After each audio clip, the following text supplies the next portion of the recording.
গ্রামের এক সাহসী ছেলে লোকনাথ। গ্রামের বিভিন্ন মানুষকে বিভিন্ন বিপদ আপদ থেকে লোকনাথ অনেকবারই বাঁচিয়েছে। এই গ্রামের অনেকেই লোকনাথকে সাহসী লোকনাথ বলেও ডাকেন। গত এক সপ্তাহ ধরে লোকনাথ তার বাড়িতে একাই আছেন। তার বাবা মা কিছুদিন হলো তার কাকার বাড়িতে বেড়াতে গিয়েছেন। তবে আজ এই গ্রামের মোড়ল মশাই লোকনাথের বাড়িতে এসেছেন। আরে মোড়ল মশাই, হঠাৎ আপনি আমার বাড়িতে? কি কোনো সমস্যা হলো নাকি? লোকনাথ বাবা, তুই তো জানিস যে আমার একটা খেজুর বাগান আছে। হ্যাঁ মোড়ল মশাই, তা তো জানি। কেন, ওখানে কোনো সমস্যা হলো নাকি আবার? তবে বেশ কিছু সপ্তাহ ধরে আমার খেজুর বাগানের রস চুরি হচ্ছে। তবে আমি জানতে পারলাম এই রসগুলো কোনো মানুষ চুরি করছে না। তবে এগুলো কারা চুরি করছে? সেটা তো আমারও প্রশ্ন মোড়ল মশাই।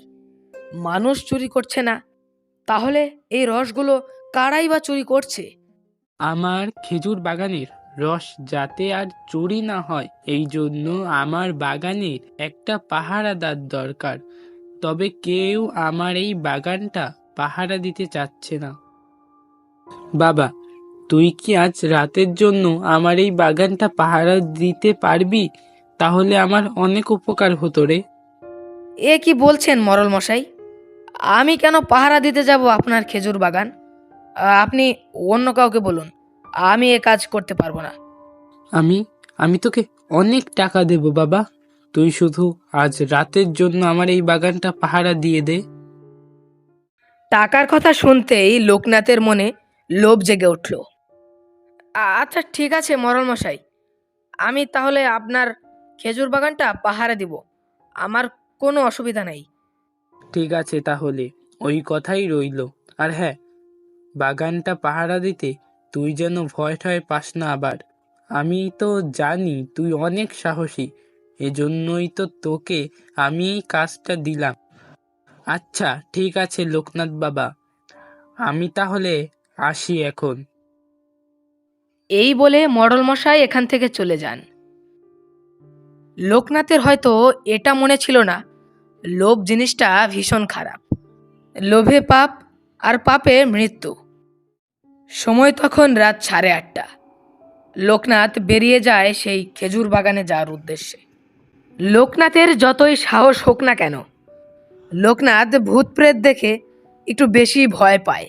তবে একদিকে ভয় আর আরেক দিকে টাকার লোভ। লোকনাথ অবশেষে মোড়ল মশাইয়ের সেই খেজুর বাগানে পৌঁছে গেল। এই খেজুর বাগানের চারপাশটা একদম নিস্তব্ধ ছিল। একটা মানুষও ছিল না এখানে। দিনের বেলাতেও মানুষ এই খেজুর বাগানের পথ মারাতো না।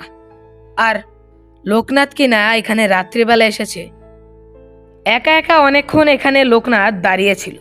তবে হঠাৎই লোকনাথ একটা মেয়ের কান্নার আওয়াজ শুনতে পায়।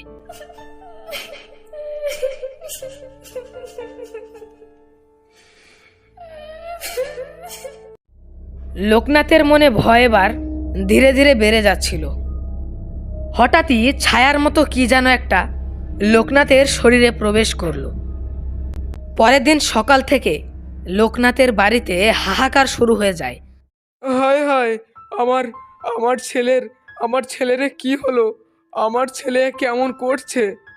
কাউকে ছাড়বো না, তোদের কাউকে ছাড়বো না। তোদের এক এক করে সবাইকে মেরে ফেলবো। এ এ কি বলছে আমার ছেলেটা? এ এ তো আমার ছেলের কণ্ঠ নয়।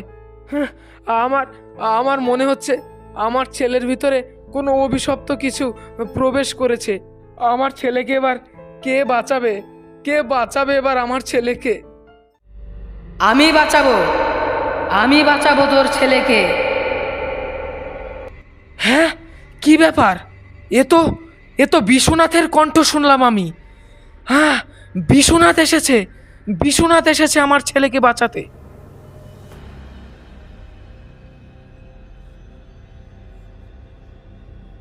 এরপর ঘরের ভিতর প্রবেশ করেন বিশ্বনাথ।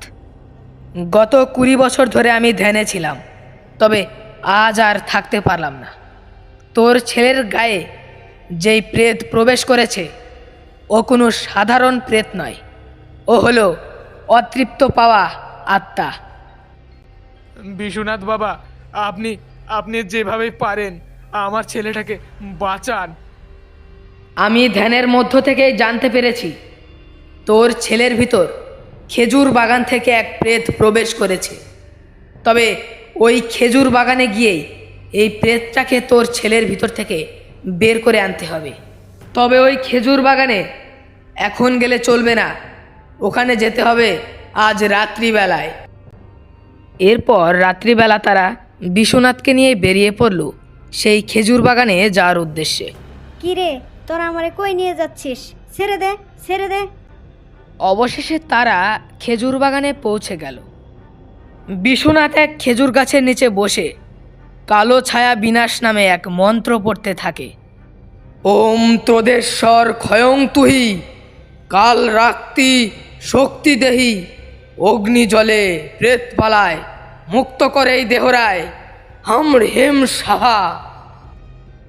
এ কথা বলতেই লোকনাথের ভিতর থেকে বেরিয়ে এলো এক প্রেতাত্মা। বিশ্বনাথ, এর ভেতর থেকে তুই আমাকে বের করলি কেন?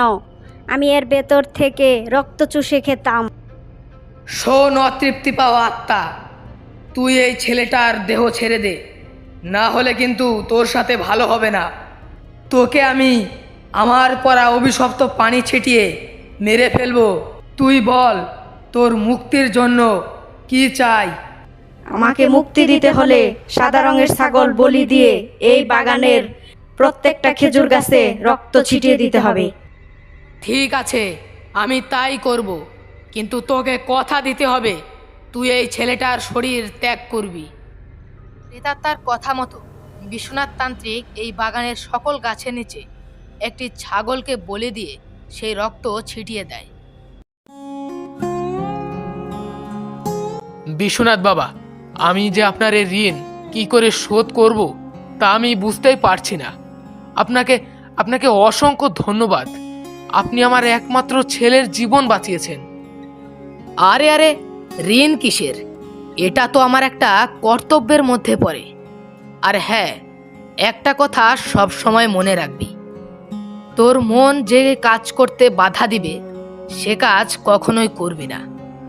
আচ্ছা ঠিক আছে, আমি তাহলে আসি, আবার না হয় কোনোদিন দেখা হবে তোদের সাথে। এ কথা বলে বিশ্বনাথ এক অচেনা গন্তব্যে যাওয়ার উদ্দেশ্যে রওনা হলো। বন্ধুরা, আমাদের আজকের এই ভিডিওটা যদি তোমাদের ভালো লাগে তাহলে অবশ্যই ভিডিওটিতে একটা লাইক করে দিবে, আর ভিডিওটা কেমন লাগলো সেটা কমেন্টের মাধ্যমে জানিয়ে দিও। আর এরকম ভূতের গল্প যদি তোমরা প্রতি সপ্তাহে দেখতে চাও তাহলে অবশ্যই আমাদের চ্যানেলটি সাবস্ক্রাইব করে রেখো। ধন্যবাদ।